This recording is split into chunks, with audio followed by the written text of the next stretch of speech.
Teacher आई मेरे पास, बोली भाई हमारी गुड़िया का पहले करा दे, लड़की है प्लीज पहले। तर्क सुनना, मैं सिर्फ अपनी यहाँ जो बातें सुनता हूँ, मेरे पास अपना कुछ नहीं है दोस्तों। इन बच्चों से जो लेता हूँ वही देता हूँ। और उस बच्चे जो वाकई में वो डिबेट का छात्र, वो बहुत बढ़िया भाषण दे के आ रही है। मैडम की हिम्मत नहीं हुई, बोले आप ही कुछ लोगों को ये लड़की है। एक मस्ती का सेगमेंट होता है और फाइन आर्ट्स आपके इंटरनल कला को निखारते हैं। वाकई में यूथ महोत्सव जो यूथ फेस्टिवल है, बाद जो सूत बैठा है, यूथ फेस्टिवल हो रहा है, तगाजा ना मचाया करो। अब मेरे पास सच बताऊं, ईमानदारी से बता रहा हूं, टीचर आगे यूं कहता है, उसके मैसेज आओ मेरे पे, बोले सर नाइन छोरो मत ना करियो चाड़ा, कर देगी तेरा हाल बुढ़ाड़ा के गलवावेगा। हाय पानी में आग लगा के मान लो, तेरा पानी में आग लगा के मान लो दूर पड़ी।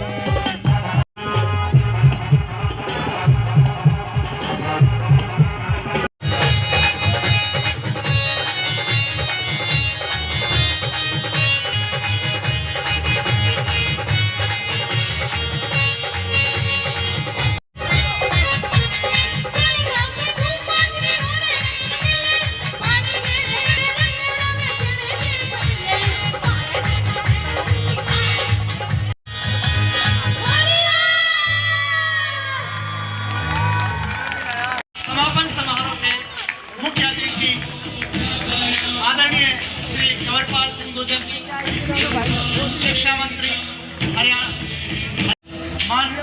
मानव जैसी सुबह से ललायत थे अपने आदरणीय मंत्री जी से मिलने के लिए, उनके दर्शन पाने के लिए। और हमारा विश्वविद्यालय 2013 में स्थापित हुआ और इस 9 साल के दौरान मैं बहुत ही सहज प्रेम माननीय श्री कंवरपाल गुर्जर सिंह, हमारे शिक्षा मंत्री हरियाणा सरकार।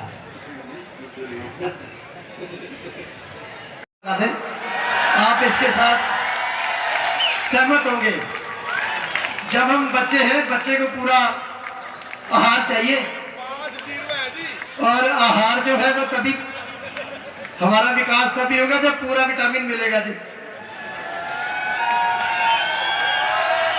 आप सब मेरे साथ है ना, एक बार तालियां रुकनी नहीं चाहिए जब तक जीरो में लग जाए। सर ने अपने आपसे कराएंगे जी, जीरो लगी लगता है मुझे।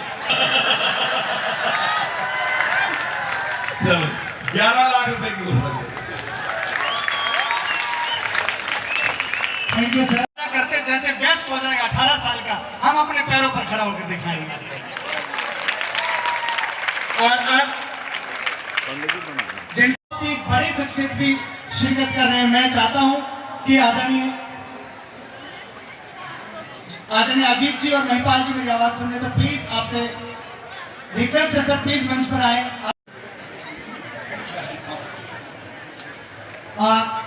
इसी क्रम में मैं जोरदार तालियों के साथ विश्वविद्यालय में हमें अपने अनुभवों से अनुग्रहित करते रहते हैं डॉक्टर एस यादव, आप भी आए सर प्लीज, जिनके अक्सर हमें सुझाव देते रहते हैं, आदरणीय डॉक्टर एस यादव जी। और अब ताली आकाश पर होनी चाहिए उन शख्सियत के लिए। मैं उन्हें बुजुर्ग नहीं कह सकता, मैं उन्हें कहता हूँ भूतपूर्व युवा। जोरदार ताली। डिपार्टमेंट थोड़े दूर दूर हैं, तो ये मेरे तरफ से एक उपहार है विश्वविद्यालय को। वाकई में मतलब उम्र कुछ नहीं, एक नंबर है। इस चीज को सही मायनों में अगर किसी ने साबित किया है तो आदरणीय कंवर सिंह जी होते हैं। अब मैं हमारे इस कार्यक्रम classical vocal solo, third prize gold और पहला स्थान अहिर कॉलेज रेवाड़ी, पहला स्थान।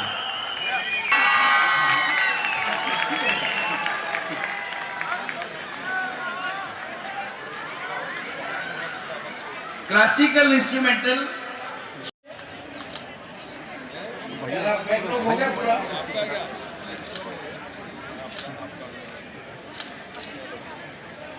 सोलो परकशन में। ओके, आजा वोकल में, ठीक है।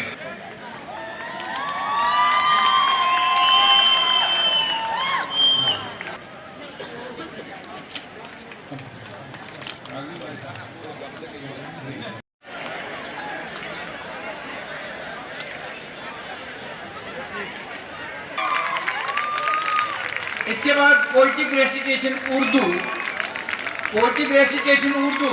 Third prize GCW Rewari. UTD का स्टूडेंट अगर नहीं है तो टीचर साहिबान, Sudeep sir. First prize for poetic recitation Urdu goes to GCW Narnaul. Third prize RDS college poetic recitation English, third prize RDS college.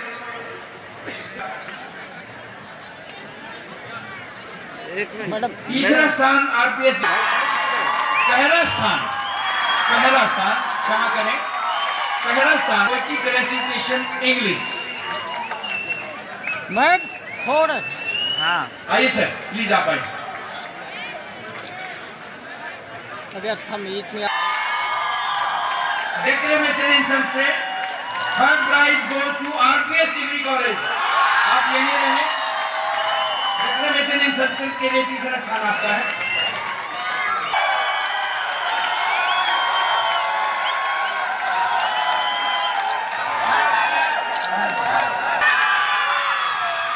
GCW Narnaul.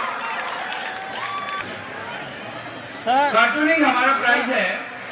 Third prize goes to RPS degree college Badana.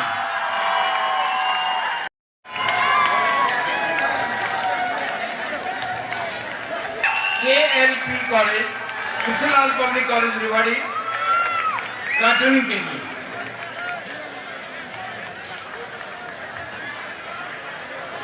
KLP की team आए sir. के पुरस्कार कार्यक्रम के समापन पर दिए जाएंगे। इसके बाद हम कार्यक्रम शुरू करेंगे क्योंकि बहुत लेट हो रहे हैं। आपका बहुत बहुत आभार सर।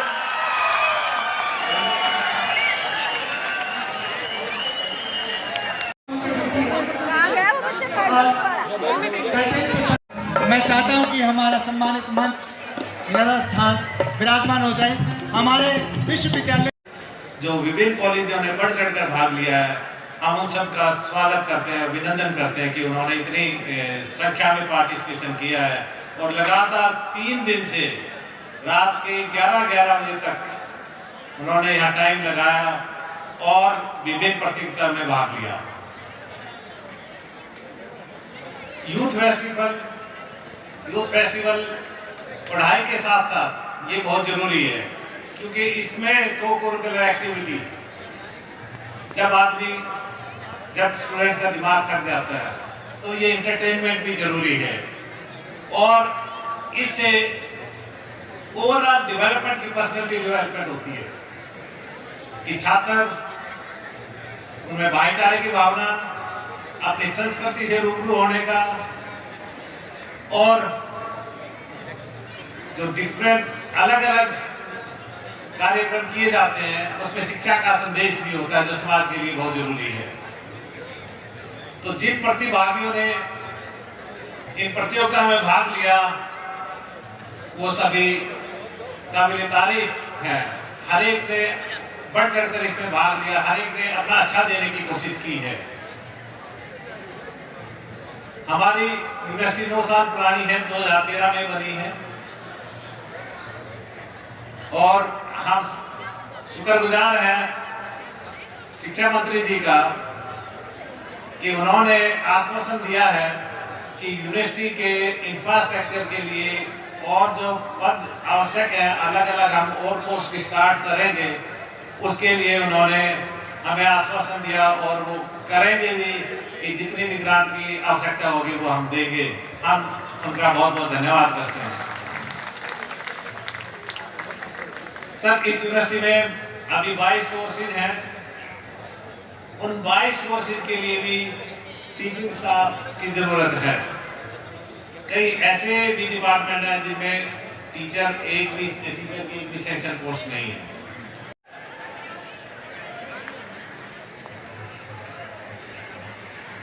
श्रीमती इंदिरा गांधी यूनिवर्सिटी के हमारे कुलपति आदरणीय Jayaprakash Yadav ji, registrar Shri Pramod Kumar ji, Shri Vijay Kumar ji, Shri SS Yadav ji, doctor Ravindra Kumar ji और उपस्थित सभी प्रोफेसर साहिबान और सभी छात्र व छात्राओं जो इस कार्यक्रम में भाग लेने आए हैं, वो सभी प्रतिभागी। मुझे आज इस कार्यक्रम में आकर बड़ी खुशी हुई। वैसे तो VC साहब काफी कई बार उनका फोन मेरे पास आया था, लेकिन व्यस्तताएं बहुत ज्यादा थी। लेकिन VC साहब को इनकार ही नहीं कर सके। कई बार इतना जोर दे दिया तो फिर मैंने कहा कि आई जरूर आऊंगा मैं। अभी मैं देख रहा था कि मेरा टाइम यहाँ 3 बजे था आने का। वैसे मैंने VC साहब से 4 ही बजे कहा था, बाद में 4 बजे आऊंगा। तो उसके लिए भी मैं आपसे माफी चाहता हूँ कि मैं लगभग 1.5 घंटा लेट आपके बीच में आया। जब हम पढ़ाई कर रहे थे तो यूथ फेस्टिवल देखने का बड़ा भारी शौक था। अभी आपको भी ऐसा ही होगा। और अब आपस में एक दूसरा ये बताते थे कि मैं तो यूथ फेस्टिवल देख के आया। तो जब यूनिवर्सिटी में होता था तो कुछ ही लड़के ऐसे थे जो देख के आते थे यूथ फेस्टिवल। फिर वो आने के बाद बताते थे कि किस किस प्रकार के कार्यक्रम वहां पे हुए। लेकिन मैं उनमें से हूँ जिन्हें यूथ फेस्टिवल कभी देखा नहीं है। अब मेरा दौर लगा देखने का अभी तक वैसे लगा तो अब भी नहीं। तो अब मैं अपनी व्यस्तताओं की वजह से देख सक रहा। और मुझे बड़ा भारी शौक है खासकर बच्चों के कार्यक्रम देखने का। मुझे वैसे कार्यक्रम देखने का कोई शौक नहीं, अलग तो मैं कभी देखता भी नहीं हूँ। लेकिन बच्चे जो दिखाते हैं, जो उनकी कला होती है उसको दिखाते हैं, उसको देखने का मेरा बहुत शौक है। पिछली बार रोहतक में यूथ फेस्टिवल था, वो मेरा काफी बड़ा था, सर कई दिन चलता रहा। तो मेरे को वहां बुलाया। तो जिस दिन मुझे बुलाया तो कोई रफ्तार है, मैं तो अब भी नहीं जानता रफ्तार कौन है। वो कोई बहुत बड़ा सिंगर है। तो जब मैं गया तो वो रफ्तार साहब जी आए। वो रफ्तार साहब के सारे कार्यक्रम थे और जो उसको सारे कार्यक्रम को देख रहे थे उस टाइम ACS खंडेलवाल जी थी। तो मैंने खंडेलवाल जी को कहा कि मैं रफ्तार तो देखने नहीं आया था, मैं तो बच्चों के प्रोग्राम देखने आया था। तो आपने तो रफ्तार बुला दिया ये। तो बोले जी फिर कल अगर आप रुको तो फिर हम बच्चों के प्रोग्राम आपको दिखाएंगे। तो ये मेरी फीलिंग है, हो सकता है किसी के अलग हो, पर मैं समझता हूं कि जिस प्रकार पूरे मनोयोग के साथ जो प्रस्तुति बच्चे देते हैं, वो जो प्रोफेशनल है उसमें वो नहीं होती। जो मैं देखता हूं जो अंदर से होता है ना, वो अंदर नहीं होता उनके। वहां एक है, ठीक है, उनके पास है कला, वो खूब है, लेकिन जो अंदर है वो नहीं है। जैसी कमिटमेंट बच्चों के अंदर है, कमिटमेंट ना करने की, वो दिखता नहीं है उनमें। और पता नहीं उसको, वैसे मैं कोई विशेषज्ञ नहीं हूं उसका, ना मैं कोई जानकार हूं, पर मुझे अनुभव हो अंदर से ना कि ये ज्यादा अच्छा है। तो आज आपके बीच में आने का मौका मिला, बहुत अच्छा कार्यक्रम। और हमारी यूनिवर्सिटी के साथ भी जो कॉलेज भी जुड़े हैं, अगर सारों को हम लगाएं तो फिर तो हमारी यूनिवर्सिटी बहुत बड़ी है। अभी मुझे बता रहे थे कि 2000 स्ट्रेंथ का ही फर्क है कुरुक्षेत्र यूनिवर्सिटी में और हमारी इस यूनिवर्सिटी में। और अभी हमारी यूनिवर्सिटी नहीं है उसके मुकाबले में। VC साहब ने काफी काम मुझे बताए हैं कि यहाँ यूनिवर्सिटी में होने वाले हैं और आप उसमें हमारी मदद करो। तो मैं कह रहा था कि CM साहब तो ये चाहते हैं कि यूनिवर्सिटी तो अपने पैरों में खड़ी होनी चाहिए, पर क्योंकि यूनिवर्सिटी नहीं है तो इसलिए मैं विश्वास दिलाता हूं कि जो भी आप काम कहेंगे हम सारे काम आपके प्रयास करेंगे कि वो सारे के सारे काम जो भी आर्थिक मदद है, पैरों को तो आपको अपने ही खड़ा होना पड़ेगा, पर अभी थोड़ा मदद हम कर देंगे। तो फिर आने वाले टाइम में यूनिवर्सिटी को उसी प्रकार से चलाया जाए। और मैं समझता हूँ कि जो यूनिवर्सिटी की स्वायत्तता है वो भी तभी कायम रह सकती है जब यूनिवर्सिटी अपने ही पैरों पर खड़ी हो। उसके सरकार की तरफ ना देखना पड़ेगा, सरकार हमारी कुछ मदद करेगी। इस प्रकार की रिसर्च, इस प्रकार के काम यूनिवर्सिटी में होने ही चाहिए। शायद मेरा ख्याल कि अब तक शायद इस तरफ ध्यान नहीं रहा हुआ या इस प्रकार की सोच नहीं आई होगी। विदेशों में जहाँ यूनिवर्सिटियाँ बहुत डेवलप होगी, बहुत आगे चलेगी, तो वहाँ सारा कुछ ऐसे ही है कि यूनिवर्सिटी अपने पैरों में खड़ी, सरकार से कुछ भी नहीं मांगती। तो इस प्रकार का हमारे यहाँ भी प्रचलन होना चाहिए। लेकिन अभी जरूरत है, मैं वीसी साहब की बात से सहमत हूँ और मैंने उनकी बात स्वीकार भी की। अभी मुझे भी बताया गया कि काफी खर्च वर्च भी आया यहाँ, तो मैं उसके लिए भी मैं अपनी ओर से 5 लाख रुपए की घोषणा कर रहा कि 5 लाख रुपए मैं भी अपनी ओर से कर दूंगा। बाकी तो यूनिवर्सिटी ने कर ही लिया होगा सारा का सारा। तो मेरे सभी बच्चों को बहुत बहुत हार्दिक शुभकामनाएं। और ये जो आप प्रस्तुत देते हैं, मैं समझता हूं कि ये सारा कुछ जीवन में जरूरी है, खाली पढ़ना ही पढ़ना जरूरी नहीं है। केवल और केवल पढ़ाई नहीं, पढ़ाई भी चाहिए, कला भी चाहिए, खेल भी चाहिए, आदमी कंप्लीट चाहिए। अगर वो कंप्लीट नहीं है, हो सकता है बहुत इंटेलिजेंट हो, उसके पास बहुत नंबर भी उसके हो, लेकिन वो इतना कंप्लीट नहीं होता। हर विधा में उसको निश्चित तौर से रुचि लेनी चाहिए, ऐसा मेरा मानना है। और आज जिन स्टूडेंट के सामने खड़ा है बोल रहा है, वो सारे ऐसे ही हैं स्टूडेंट जिनमें वो सारी विधाएं उसकी तरफ वो काम कर रहे हैं। तो मेरी आप सभी को बहुत बहुत शुभकामनाएं, बहुत बहुत धन्यवाद दें।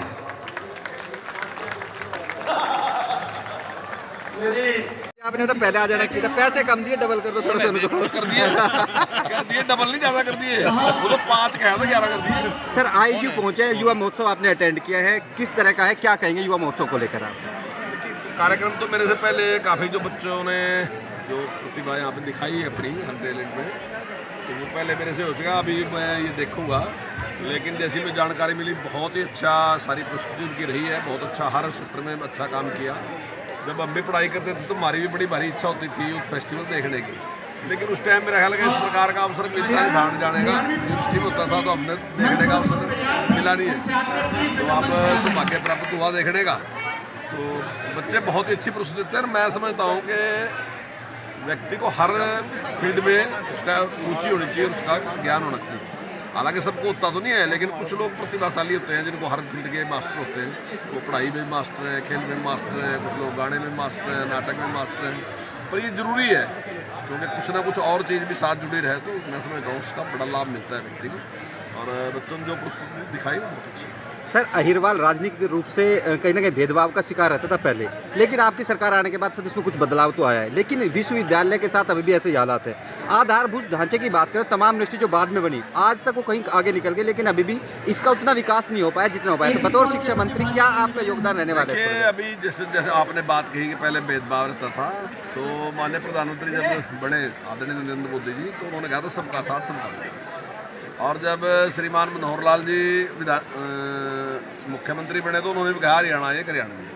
और हमने केवल नारा नहीं बनाया, उसको प्रैक्टिकल जीवन में उतारा। सारे काम, कुछ भी काम में देख लो आप, कहीं किसी के साथ भेदभाव नहीं। और आज 8 साल सरकार को चलते गए तो पूरे प्रदेश में कहीं ये मुद्दा नहीं है कि किसी के साथ भेदभाव। तो आपने भी खैर उसको स्वीकार किया। लेकिन जहाँ तक यूनिवर्सिटी की बात है, वीसी साहब ने मुझे सारी बताया कि इस प्रकार की हमारी ज़रूरत है। हमारी सोच तो ये है कि यूनिवर्सिटी अपने पैरों पर खड़ी होनी चाहिए, लेकिन ये यूनिवर्सिटी नहीं है, इसलिए इसको अभी मदद की ज़रूरत है। तो निश्चित तौर से पूरी मदद करेंगे इसमें, जो भी वीसी साहब हमें बताएंगे तो उसमें पूरी मदद करेंगे। और मैं समझता हूँ ये जो एरिया भी है ना, ये एरिया भी कुछ पढ़ाई लिखाई में मैं समझता हूँ पूरे हरियाणा से आगे है थोड़ा। अब की बार आपने देखा CBSE में भी टॉप हमारी लड़की ने यहाँ से किया, और भी जहाँ भी हैं, तो हमारे बच्चे मतलब हर जगह अच्छा करके दिखा रहे बहुत। तो हम भी पूरा प्रयास करेंगे, उसमें पूरा सहयोग। सर विश्वविद्यालय सालाना 70 से 75 करोड़ रुपए का एक बजट है जो ज़रूरत होती है, जो कम पड़ जाता है। इसको डेवलपमेंट के लिए इसका जो मास्टर प्लान भी है उसको पूरा करना है, साकार करना है। सरकार से बजट की खासी जरूरत है, सिर्फ आश्वासन नहीं। तो यहाँ हमें नहीं, अभी तो आश्वासन नहीं दूंगा, बजट तो बजट के टाइम में मिलेगा। नहीं, हमने वीसी साहब से कहा है कि भाई आप अपना सारा का सारा हमारे पास जो ज़रूरतें हैं वो भेजें, और हमारा पूरा प्रयास रहेगा कि यूनिवर्सिटी पूरी डेवलप हो। और मैं समझता हूँ कि और भी ज़्यादा ज़रूरत है इसकी, क्योंकि यहाँ बच्चे बड़े प्रतिभाशाली हैं और बहुत ही अच्छा करके दिखा रहे। तो ये ऐसा नहीं मैं वैसे ही आपकी कह रहा कि तो आप मेरे सामने खड़े मैं कह रहा वो रिकॉर्ड की बात है, कोई वैसे नहीं है, बहुत अच्छा सर एक राजनीतिक वर्ष भूपेंद्र सिंह हुड्डा जी का बयान आया है कि जो बिजली का जो मामला है 8 साल में एक भी प्लांट नहीं लगा है और जो सरप्लस अगर क्षेत्र हुआ है तो वो उनके सरकार में हुआ और आज श्रेय लेने की कोशिश कर रही है भाजपा। इसका मतलब तो ये है कि उन्हें प्लांट तो लगाया लेकिन व्यवस्था को ठीक तो नहीं कर सके, चला तो नहीं सके। प्लांट तो कोई भी किसी ने घर से नहीं लगाया, ना हमने लगाया ना उन्हें लगाया, वो तो चलाना था। जो जनता का पैसा था खर्च तो कर दिया, चलाया ठीक सके नहीं। अब कितने टाइम बिजली मिल रही, वही 10, 12, 14 घंटे बिजली मिल रही थी, आज 24 घंटे मिल रही ना। और बिजली हमने सस्ती कर दी, हमने 40% रेट भी डाउन कर दिए और फिर भी हम 24 घंटे दे रहे, कोई नुकसान नहीं। बिजली जो थी वो घाटे में थी, आज हम प्रॉफिट में लेके आएंगे उसको। अब हम 700 करोड़ से ज़्यादा के प्रॉफिट मिल रहे हैं, तो ये तो काबिलियत है ना जी। आप किस तरीके से अपना काम चलाओगे। आप एक तरफ है कि आप भट्ठा बैठा दोगे और एक तरफ है दूसरा कि उसमें भी कमाई करके दिखा देगा। तो हमारे मुख्यमंत्री जी ने व्यवस्था ठीक करके उसको प्रॉफिट में बचा दिया, जो उन्होंने आज तक घाटे में चला। आज आपके सामने बिजली 24 घंटे सारी। एक इलेक्शन की बात कर ले, गुजरात में भी इलेक्शन है, हिमाचल के होके चुके एमसीडी के भी, तो आप किस तरह दिख रहे हैं भाजपा को? देखिए, मुझे हिमाचल में जाने का मौका मिला, 3 कॉन्स्टिट्यूंसियों में गया हूँ जी। एक बद्दी है, एक नाहन है और एक पोटा साहब है। तो जितने लोगों से मैं मिला हूँ वहाँ पे कार्यक्रम के दौरान, लोगों का ये कहना था कि जो हमारी डिमांड थी, जो हम चाह रहे थे ये काम होना चाहिए, वो तो काम हो ही गए, लेकिन जो हमने कोई डिमांड ही नहीं की थी वो काम भी कर दिया सरकार। बहुत डेवलपमेंट है सरकार, तो लोग पूरी तरीके से सेटिस्फाई हैं। उस आधार पर मैं कह सकता हूँ कि निश्चित तौर से हिमाचल में भारतीय जनता पार्टी की सरकार बनेगी। अभी हमारी एक मीटिंग गुजरात में हुई थी, वहाँ कुछ लोगों से मिले थे और लोगों का मानना ये है कि अब की बार गुजरात में जितनी ज़्यादा सीटें आज तक ज़्यादा से ज़्यादा आई, उससे भी ज़्यादा सीटें अब की बार गुजरात में आएंगी। वरिष्ठ नेता हो, थोड़ा सा ये भी बता दो राजस्थान में क्या कुछ हो रहा है? नहीं, राजस्थान में तो भी चुनाव तो नहीं है, वो तो लोग आपस का झगड़ा है, मैं उसमें क्या देखिए। लेकिन फिर मेरा भी मानना है कि किसी भी इतने बड़े जो राजनेता है उसको वाणी पे संयम तो रखनी चाहिए। बोलते तो और आज मैं समझता हूँ जितने भी लोग डिबेट में आए, सब ने उसकी आलोचना की कि इस प्रकार के शब्दों का इस्तेमाल नहीं करना चाहिए था। हालांकि उनकी पार्टी का मामला, मैं उसमें मेरा कुछ बनता नहीं है बोलने का, पर आप पूछ रहे तो कुछ ना कुछ। सर, सैनिकों की सरकारें सम्मान भी करती है, लेकिन अहिर रेजिमेंट को लेकर लाठीचार्ज कर दिया जाता है गुड़गांव में, इसको लेकर क्या कहेंगे? देखिए, अहिर रेजिमेंट की डिमांड काफ़ी टाइम से आती रही है। अब मुझे नहीं पता इसके लिए क्या क्या सारे नॉर्म हैं, और इसमें कोई दो राय नहीं कि अहिर बड़ी संख्या में हैं। बाकी तो दुनिया का मुझे पता नहीं, लेकिन हमारे यहाँ तो खूब ही हैं जी, बहुत बड़ी संख्या में हमारे। और आज से नहीं है, शुरू से हैं। और बड़े बड़े जो शौर्य चक्कर है वो सारे के सारे उन्होंने प्राप्त करके रखे। तो वो तो सारे के सारे का देखो, मैं सहमत हूँ और मैं बिल्कुल इस बात सबको मानता हूँ। हरियाणा में वैसे भी पूरे देश के 10% सैनिक हैं, और खासकर अहिर वाले में तो और भी परसेंटेज वाइज ज़्यादा है। ये पूरे हरियाणा की वजह से 10% है। अगर खाली अहिरवाल को देखो और ये रोहतक, ये जहाँ तक का इस एरिया का देखो, तो मैक्सिमम झज्जर वगैरह सारा का सारा बहुत ज़्यादा है। तो लेकिन इसके बारे में देखिए, केंद्र या जो भी जो बड़े हुए हैं उनको ही पता होगा, मुझे इसके बारे में ज़्यादा। सर, लास्ट क्वेश्चन, जेजेपी कह रही है कि जो उसकी रैली है अभी स्थापना दिवस की, कि ये राज्य की रैली है, सेमीफाइनल है, यदि इसमें हम शक्ति प्रदर्शन, आप वरिष्ठ नेता हैं, क्या कहेंगे इसको लेकर? नहीं, देखिए, मैं नहीं इसके बारे में कुछ भी कह सकता। कोई भी पार्टी है, उसका प्रयास यही होना चाहिए कि ज़्यादा से ज़्यादा लोगों को के बीच में जाए, उनको अपने साथ जोड़े। हर पार्टी का उद्देश्य होता है कि वो अपनी सरकार बनाए, और हमारा और जेजेपी का जो है वो हमारा कोई पहला गठबंधन नहीं है। हम तो दोनों अलग अलग चुनाव लड़े थे, वो अपने मुद्दों में चुनाव लड़े, हम अपने मुद्दों में चुनाव लड़े। क्योंकि जब चुनाव हो पूरा आ गया, रिजल्ट आ गया, तो ना हमारे पास बहुमत था ना उनके पास बहुमत था। लेकिन क्योंकि लंबे टाइम से हम कहीं ना कहीं साथ चले थे, चाहे चौधरी देवीलाल के टाइम में बीजेपी को साथ चले, चाहे चौटाला साहब के टाइम में साथ चले, तो एक निकटता हमारी थी। अब भले ही हम पार्टी में अलग लड़े थे, लेकिन हमारी एक निकटता बनी थी। उसका ही वो फायदा आया कि हमने बैठ के विचार किया कि भाई जो आपके विषय हैं, जो आपने वादे करे और जो हमने वादे करे, उन में से हम कॉमन मिनिमम प्रोग्राम बना लेते हैं। और लगभग जब वो चेक किए गए तो वो उसमें 80% ऐसे थे जो उन्होंने भी वही बात कही, हमने भी वही बात कही। थोड़ी बहुत कम ज़्यादा हो सका, लेकिन लगभग वही बातें हमने कही थी। और हमने उन्हीं 80% पे ये करके कि जो हमने किया, हम पहले उसको फुलफिल करेंगे, उन कामों को सारा करेंगे। उस आधार पे हमने सरकार बनाई। जहाँ तक पार्टी की बात है, निश्चित तौर से अपना प्रयास करेंगे। मंत्रिमंडल में बदलाव की बात चल रही है, कुछ ऐसा भी चल रहा है क्या? इसके बारे में माननीय मुख्यमंत्री वैसे सर ऑफ द रिकॉर्ड बता दो तो। हाँ। जो बच्चों के लिए 10 लाख रुपए की बॉन्ड पॉलिसी लगाई है, उसके विरोध में बच्चे देखिए, इसके बारे में जो राजनेताओं के बयान थे मैं समझता हूँ वो बहकाने वाला काम है। कोई इस प्रकार का नहीं। सरकार ने एक निर्णय लिया, क्योंकि जो बच्चे सरकारी को उसमें पढ़ते हैं, संस्थान में पढ़ते हैं, उनका खर्चा बहुत कम होता है। तो पैसा किसका है? मुख्यमंत्री का पैसा नहीं है, मेरा पैसा भी नहीं है, मंत्री दूसरे मंत्री का पैसा नहीं, जनता का पैसा है। तो हमने कहा कि जनता के पैसे पे वो डॉक्टर पढ़ते हैं, तो इसलिए उनकी ड्यूटी भी है कि जनता के लिए भी तो कुछ कराएंगे, नहीं कराएंगे। तो हमने कहा कि 7 साल तक वो सरकारी सेवा में रहेंगे। ठीक है, सरकारी सेवा में जो रहते हैं उनकी तनख्वाह कुछ कम है, प्राइवेट में ज़्यादा है, लेकिन भैया आप पढ़ते टाइम उस टाइम आप पे इतने पैसे नहीं थे, उस टाइम आपने जनता ने आपको सहयोग किया, तो अब आपकी ड्यूटी है 7 साल तक आप जनता की सेवा करें। अगर आप इस बात से सहमत नहीं है और आप चाहते हैं कि हम तो ज़्यादा पैसे लेंगे, प्राइवेट में जाएंगे, तो हमने कहा कि एक बॉन्ड है 40 लाख का, ये आप अपने एक लगता नहीं मांगे उस 40 लाख, आप उसमें से कुछ कुछ पैसे देंगे, वो पूरा कर देंगे। तो ये जनता के, वो पैसा अगर वो देंगे वो भी जनता के पास ही आएगा, और जो उनके ऊपर खर्च होगा वो भी जनता का ही पैसा है। तो जनता के प्रति जिम्मेदारी तो है, मैं समझता हूँ अपनी जिम्मेदारी समझनी चाहिए। सर, गरीब छात्र कैसे 40 लाख रुपए दे? नहीं, कौन मांग रहा है गरीब से साहब? बिल यही तो आपने बहुत अच्छा प्रश्न पूछ लिया साहब। गरीब से कोई मांग ही नहीं रहा पैसा एक भी। आप डॉक्टर बन गए, अब डॉक्टर बनने के बाद तो आप गरीब नहीं रहे ना। एक तरफ आपके पास एक है कि आपको 1.25 लाख रुपए तनख्वाह मिलेगी, एक तरफ आपके पास है कि आपको 2 या 2.5 लाख मिलेगी। हम कह रहे हैं कि 1.25 लाख जो देने पड़े उन्होंने आप पढ़ाए थे, उन्होंने खर्चा कराया, आप एक पैसा भी ना दो, आप उनकी सेवा कर दो 7 साल, कोई पैसा नहीं देना आपने। लेकिन अगर आप कहें कि नहीं साहब मैं नहीं आपकी सेवा सुआ करता, मैं तो अपनी बुद्धि से पढ़ा सारा कुछ था, मैं तो प्राइवेट नौकरी करूँगा, ठीक है आप किस्तों में 40 लाख उसके दे दो। जो आपको अगर 2.5 लाख वहाँ मिलते हैं तो उनमें से 50-50, 25-25 हज़ार करके उसके पैसे, क्या बात थी? जनता के पैसे, कोई हमारा पैसा तो नहीं है।